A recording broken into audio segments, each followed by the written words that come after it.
This was Palestinian bodybuilder Moazaz Obaiyat before he spent 9 months in Israeli custody. And this is after.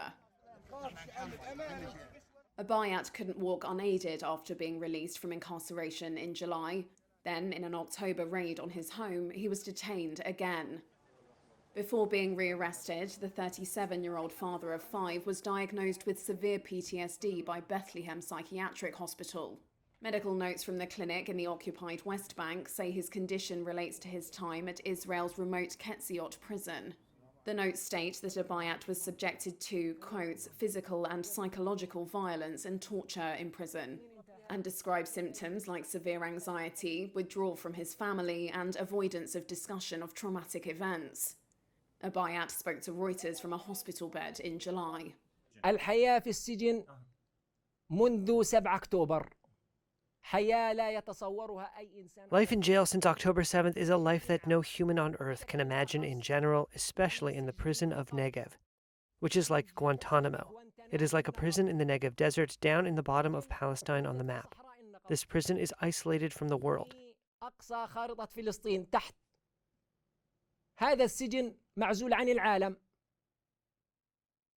They act in the most disgusting and tough torture on earth against isolated detainees, handcuffed, hungry, and ill. بحق أسرى عزة المقيدون جوعى مرضى.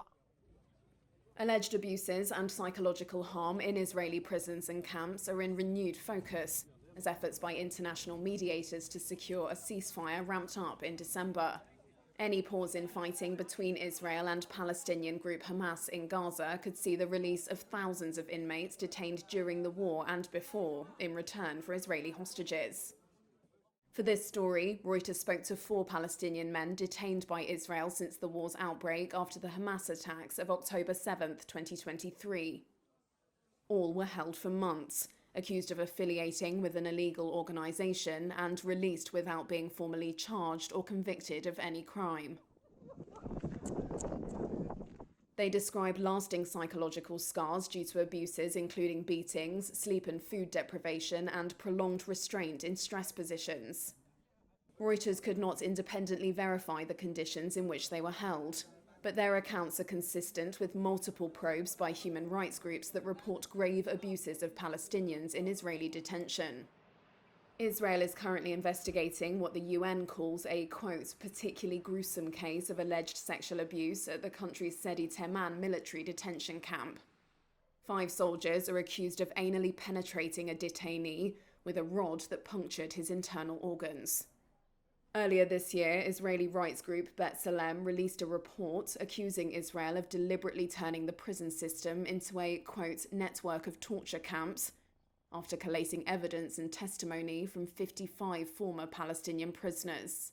Sarit Mikaeli is the group's spokeswoman. So the people we interviewed for the report have actually been released recently. So clearly Israel does not accuse them of anything, yet they still experience the same kind of systemic abuse and torture that all Palestinian prisoners experience now throughout all of Israel's detention system. In response to Reuters' questions, the Israeli military said it was investigating several cases of alleged abuse of Gazan detainees by military personnel. But it, quote, categorically rejected allegations of systematic abuse within its detention facilities. The military declined to comment on individual cases. The Israel Prison Service and the country's Internal Security Service also said they were not in a position to comment. Israel has also reported mistreatment of some of the 251 hostages taken to Gaza after the Hamas attacks.